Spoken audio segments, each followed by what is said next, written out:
Ada seseorang bekerja di tempat yang haram, jelas ini haram dia, dan dia akui ini haram, tapi dia nggak mau keluar.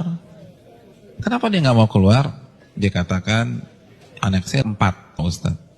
Kalau saya keluar, anak pertama bayar kuliahnya gimana? Anak kedua SMA-nya gimana? Harus bayar uang gedung. Maka saya tetap bertahan karena faktor kondisi. Ini bukan sombong loh Ustadz, ini faktor kondisi. Hadirin enggak. Itu sok pintar. Itu sok pintar. Karena hakikatnya di hadapan kita ada 2 opsi.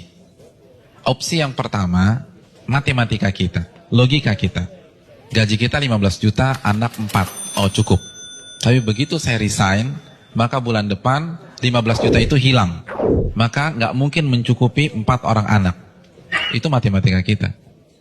Tapi itu bukan satu-satunya opsi. Opsi yang kedua, Allah berfirman dalam surat At-Talaq ayat 2. Barang siapa yang bertakwa kepada Allah, maka Allah akan berikan solusi. Dan Allah akan berikan rizki dari arah yang tidak ia duga-duga. Namun karena kita merasa paling pintar, kita pilih opsi yang pertama. Karena kita lebih yakin dengan matematika kita daripada janji Allah Subhanahu wa Ta'ala. Bukankah itu sok pintar di hadapan Allah dan merasa cerdas di hadapan Allah Subhanahu wa Ta'ala? Inti dari semua kedurhakaan itu merasa pintar, bukan kondisi. Merasa diri besar, merasa diri kuat menahan adab Allah pada hari kiamat. Rekan-rekan yang dirahmati oleh Allah Subhanahu wa Ta'ala, ini masalah dari dulu. Karena iblis itu menggunakan teori ini. Kenapa iblis divonis kafir? Kenapa iblis divonis kekal di neraka? Karena ketika dia disuruh sujud, dia katakan apa? Enggak, ana khairun minhu, aku lebih baik daripada Adam. Engkau ciptakan aku dari api dan engkau ciptakan dia dari tanah. Saya ingin tanya, yang diserang dengan statement ini itu siapa rekan-rekan sekalian? Yang dibodoh-bodohi itu siapa? Allah, bukan Adam. Apa maksudnya? Ulama mengatakan maksudnya, ya Allah, engkau perintahkan aku sujud kepada Adam, sedangkan dia dari tanah dan aku dari api. Ini perintah yang tidak masuk akal, gitulah. Ini perintah yang bodoh. Kalau bahasa Arab, ini nggak worth it banget nih Allah, gitu loh. Makanya kan Allah langsung habisi dia. Aba wastakbara wa kana minal kafirin. Ini bukan hanya semata-mata sujud, hadirin. Ini lebih besar dari itu. Nah begitu juga dengan orang yang banyak maksiat sekarang. Ya nggak mungkin lah ada orang mengatakan ngaku muslim gue lebih pintar dari Allah. Enggak lah. Tapi dengan cara dia membantah ayat Allah, menolak hadis Nabi, itu kan rasa pintar. Merasa pintar. Akhirnya dibantah, dijawab.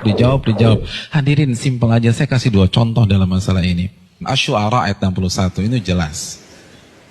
Ketika Allah perintahkan Nabi Musa untuk lari, untuk keluar dari Mesir.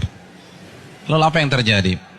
Dan ketika kedua kelompok itu sudah saling melihat, Fir'aun sudah melihat Nabi Musa di hadapannya, dan Musa kalau menoleh sudah melihat Fir'aun.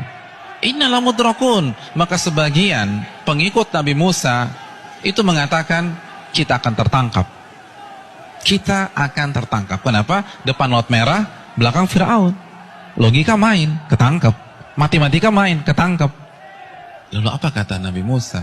Qala kalla, bukan begitu. Inna ma'iya rabbi sayahdin. Sesungguhnya Allah bersamaku dan Allah akan memberikan petunjuk.